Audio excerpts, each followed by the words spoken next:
SNS 마케팅. SNS 마케팅을 정복하는 아침 10분. 첫 번째, 트위터에 나의 작품이 거론되었는지 체크하기. 나의 작품과 관련된 내용을 실시간으로 체크를 합니다. 두 번째, 구글 훑어보기. 회사명, 작품, 작가, 브랜드 이름으로 구글링을 합니다. 키워드 알림에 검색어를 입력한 후 자동 알림을 선택하여 새로운 내용이 있을 때마다 또는 하루 한 번씩 정기적으로 정보를 업데이트합니다. 세 번째, 페이스북 인사이트 훑어보기. 페이스북에서 공식적으로 제공하는 통계 툴입니다.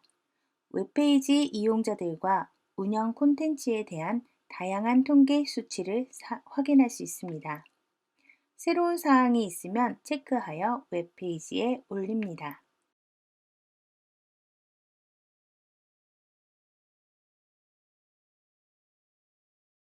푸시는 줄이고 풀은 늘리자. SNS 마케팅은 매출을 바로 올리기보다는 고객이 마케팅 과정에서 협조자 역할을 하도록 만들고자 하는 목적이 더 강합니다.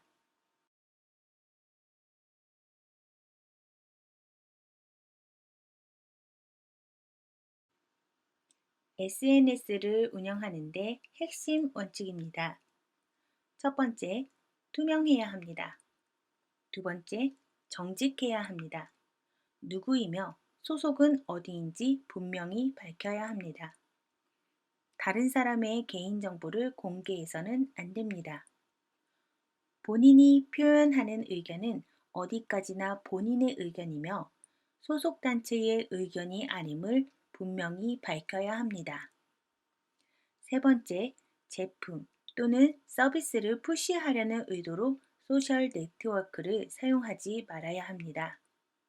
만약 회사, 제품 또는 서비스를 홍보하기 위해 소셜 네트워킹의 연락처를 사용하는 것이라면 사전에 해당 소속 단체의 누구라고 밝혀야 합니다. 네 번째, 웹에 적용되는 관련 법률과 규정을 준수해야 합니다. 다섯 번째, 실수는 바로 인정해야 합니다. 일단 웹에 올린 글에 실수가 있으면 공적 기록이 됩니다. 그것을 덮을 수도 없거니와 실수를 만회하려고 해봐야 독자에게 오히려 부각되기만 합니다. 평판 관리.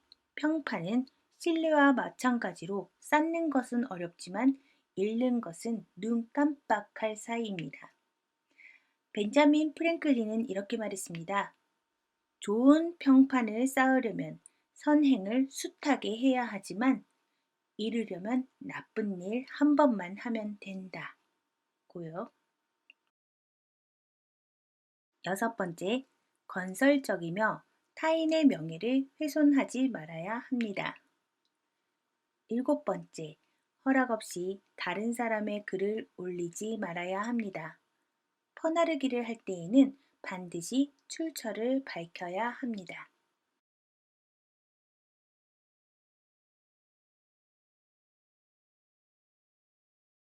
SNS 미디어 채널 비교를 해보겠는데요. 첫 번째로 블로그. 유리한 점은 블로거는 이제 웹상에서 가장 영향력이 높은 논평자이며 비슷한 태도, 가치, 믿음, 행동 패턴을 공유하는 수많은 블로그 이웃이 있습니다.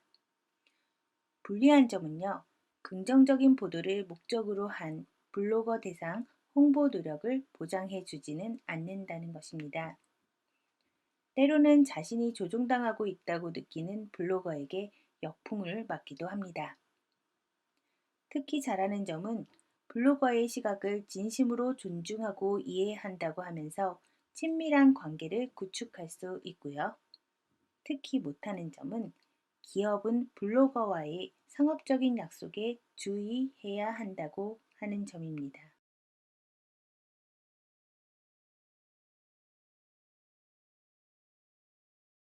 다음은 트위터입니다. 유리한 점은 자기 의견을 자유롭게 제시할 수 있고요. 다른 웹상의 기사를 링크할 수 있습니다. 140자 제한은 오히려 스토리에 집중할 수 있도록 해줍니다. 불리한 점은요.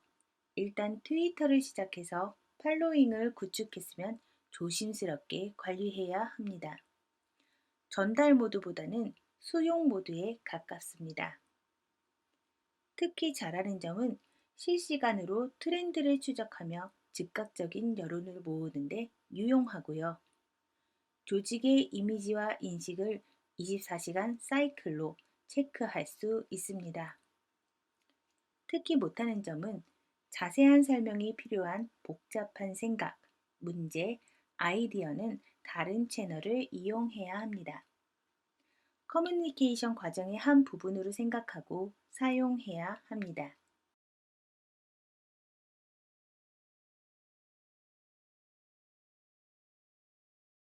다음은 페이스북입니다.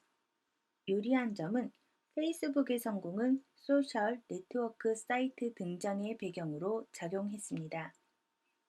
불리한 점은 다른 사람이 당신의 브랜드, 제품 또는 서비스에 어떤 말을 하더라도 통제할 수가 없습니다. 특히 잘하는 점은 고객 및 잠재 고객의 태도, 가치, 믿음, 행동 패턴을 직접 듣고 배울 수 있습니다. 특히 못하는 점은 전달 모드가 아니라 수용 모드로 더 쓸모가 있다는 점입니다. 서서히 변하고는 있지만 B2B, B2C 메시징 채널로 가장 좋은 채널은 아닙니다. SNS의 장점은 비즈니스 맥락 대신 사회적 맥락에서 사람들 간의 소통을 가능하게 해준다는 것입니다. 언론인을 상대하는 홍보 담당자의 전유물이던 일방향 커뮤니케이션은 오래전에 사라졌습니다. 미디어와 어울리는 것 못지않게 중요한 것은 태도, 가치, 믿음, 행동 패턴입니다.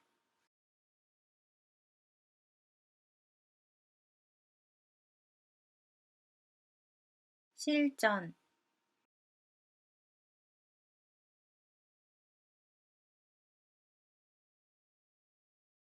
지금부터는 작가로서 어떤 계정을 사용할지에 관한 고민으로 시작하겠는데요.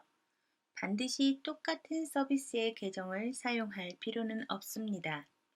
본인의 성향에 맞게, 하지만 두 가지 용도의 두 가지 툴을 준비하기를 제안합니다.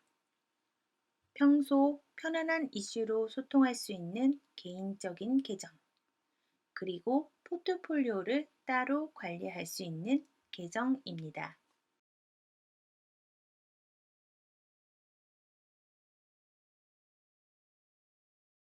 본 강의에서는 포트폴리오로서의 기능으로 사용하기 좋은 인스타그램을 소개하도록 하겠습니다.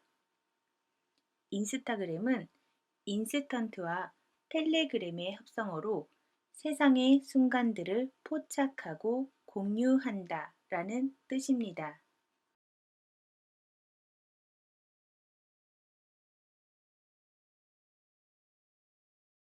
인스타그램의 첫 번째 장점, 스마트폰과 사진의 완벽한 컬래버레이션을 보여줍니다. 폴라로이드 사진을 연상케 하는 정사각형 모양의 사진 크기, 플로잉 시스템, 뉴 스피드 시스템 등 페이스북과 트위터의 장점을 합쳤습니다. 정사각형 이미지와 특수 효과를 사용할 수 있습니다. 이미지화가 강합니다. 해시태그는 29개까지 가능합니다.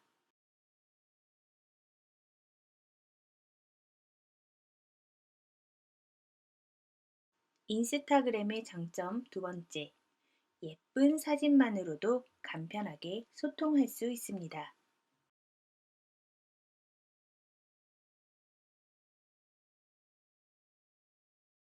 인스타그램의 장점 세 번째, 같은 관심을 가진 모든 사람들을 묶을 수 있는 해시태그가 있습니다.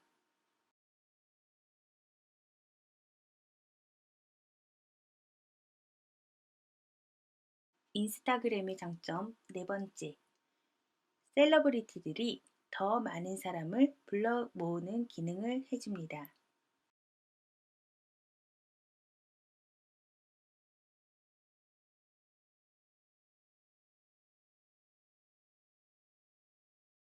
SNS 운영 요령입니다. 먼저 개인 계정, 성향대로, 하지만 결과적으로 비즈니스적으로 연결하고 싶다면 일과 관련된 일상을 우선적으로, 글을 쓸 때에도 뭔가 일과 관련된 인사이트나 노하우, 정보라든지 혹은 내 마음가짐 같은 표현이 많이 있으면 장기적으로 유리할 수 있습니다. 내 사생활을 기록하는 개인 계정은 내가 어떤 사람인지 느껴지는 게 포인트입니다.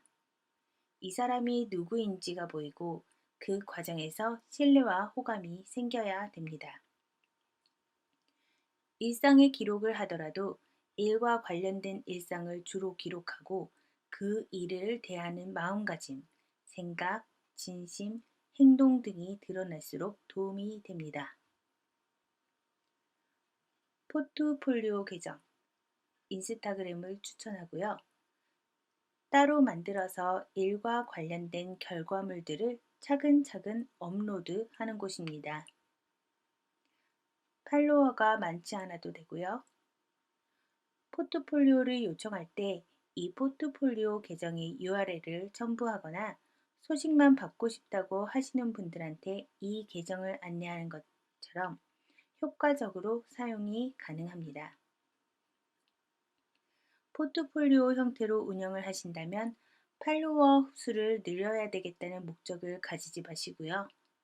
무분별하게 모든 걸 다 올리시기보다 사람들한테 조금 더 어필하고 싶은 콘텐츠들을 잘 쌓는 것을 추천합니다.